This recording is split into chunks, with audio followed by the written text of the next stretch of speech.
ezulu amasiyo nawo ahlelana. Sizaqala secula-ke wonke umuntu abe nala sense of belonging. Njengebhadi libhadula ukufuna umthombo, iyafuna njalo Thixo inhliziyo.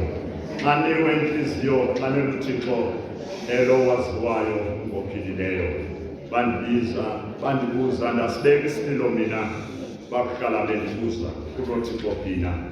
Zaphalala inyembezi ndakuba ndindedwa, ndakucinga ngabaninzi abangasekhoyo kuba namhlanje nje ndililolo apha ndandisiya nezihlwele kwendlu yakho. Lotsho lithi Thixo wam undilahleleni nje ndihlekwe luthutshaba unoThixo phina. Unganamphefumlo udakumbileyo waxhalaba ngaphakathi, lo ubizwa nazinzulu ngenqanda sizazo, beka ithemba lakho kuye uzeleke kuthwele basemkhaleni.